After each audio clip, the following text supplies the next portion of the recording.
Hello and welcome back to After Effects. In this video, I'm going to make a 3D composition in After Effects. So I have some things I've already made. So I made basically this composition of the elderly man silhouette that I used the puppet pin tool.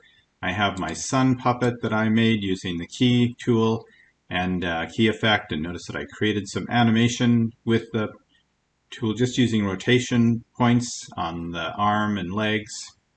So I got some animation with a couple layers. Then I have the background, just a flower pattern of a background. So I'm going to make a new composition. So go composition, new composition, and I'm going to call this the 3D scene.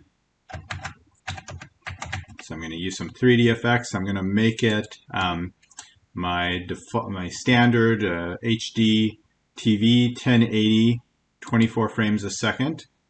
I don't care about the background color because I have a background image. So now I'm going to put everything in here. I'm going to put down my vintage background, the flowers. I'm going to put in the sun puppet down here. So there it is, pretty large, but it's there in the middle. I'm going to put that elderly man, that's pretty big too. I'm not too concerned about the order of things and how big they are in here, because what I'm going to do now is with all this stuff I'm going to build a 3D space. So I have my 3 layers here, then I have all the different switches and things on the side. This one here, this column, turns a layer into a 3D layer. So I'm going to just click on all 3 of these layers, make them 3D layers. Now when I look at something like position, remember, position usually has a place on the x-axis, a y-axis, but now there's a third thing, a z-axis. And the z-axis, the x is left and right, the y is up and down, and the z is close and far from you. So everything now exists in those 3 planes for positioning, for scaling, rotating, and everything. So what I need to do is I need to see things in that 3D space in a way that really tells me that where they are in that 3D space. So I'm going to go way over here in my composition window where it says 1 view and change it to 2 views. And so I have 2 views here. So I have default or the active camera. And I'm going to click on this window here. And what I want to do is switch this one from active camera to the top view. Okay, default. I'm just going to make sure that the default is actually the active camera. So active camera is default. So this is what the camera is seeing, what my final image is going to look like. But this is the top view. So basically, I'm looking down at top on my image. Right now, everything is on the same place in the z-axis. If I list P for all of these, I'm just hitting the P key. 0 is my position on the z-axis, so everything is right along here.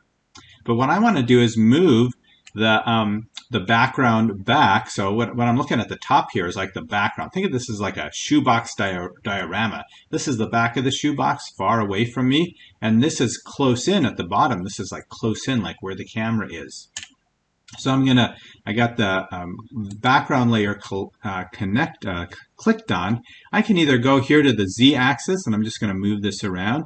So I'm moving it, so notice this is moving toward the top. I can also click on these arrows here. So I got red, green, the z is the blue, so I can just click and drag this, put this in the back of my shoebox. Notice that now the background's not quite big enough, so I might hit S there just to scale it up, make it a little bit bigger, so it fills the whole background. So this is the back of my shoebox. The sun puppet, maybe I'll have the sun puppet in the middle right where it is, so I'm just going to leave it there. The elderly man silhouette, though, I'm going to grab that z-axis and drag him in front here, closer into the basically the front of my shoebox. So he's going to be in front. Sun puppet next, background way back here. Okay.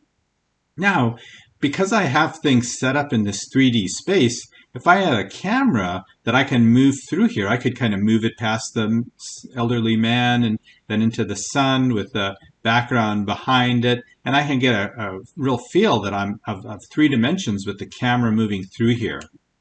So I'm going to go up to layer and go Layer New and select Camera and set up a camera. So really, you can set up a camera just like a real camera with a film size, the angle of view of the lens. I'm just going to go with the defaults here, and there's a lot here, so I'm just going to go OK and put that camera in right now. Now in this view, here I'm going to zoom out a little bit on this top view.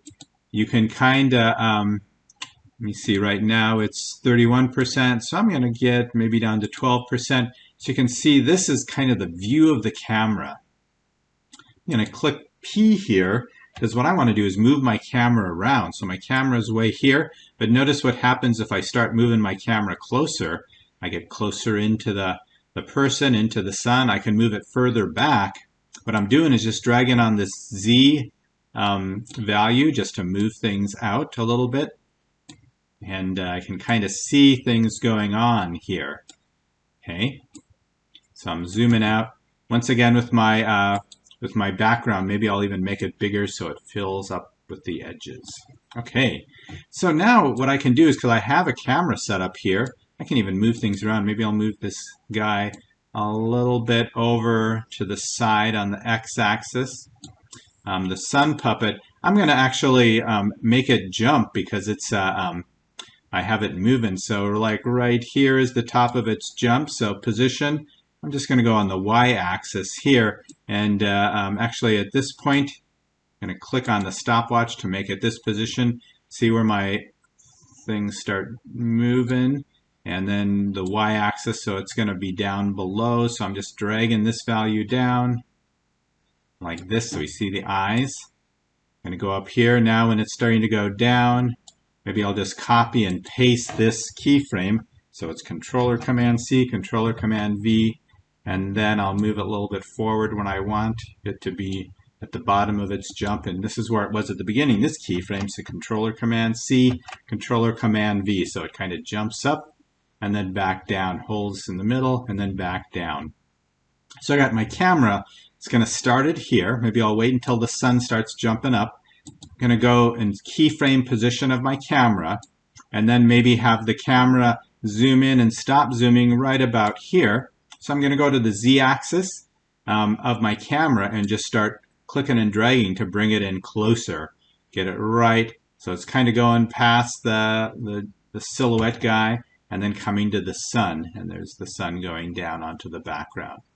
So right now, let's see how this works. I'm going to press the space bar. I'm going to go save first, Control S to save it. And I'm going to play it. So I get a sense of moving into space, moving through space by having these things on these different planes and zooming into it, like I'm really zooming my camera into the scene. Okay, so I could do that by creating this 3D world. Now there's a lot more things you could do to enhance your 3D world. You can also add things like lights to cast shadows and to really make it look 3D. So lots of things you can do, but we've got to start here of creating a 3D world with our 2D objects in Adobe After Effects. Thanks for watching.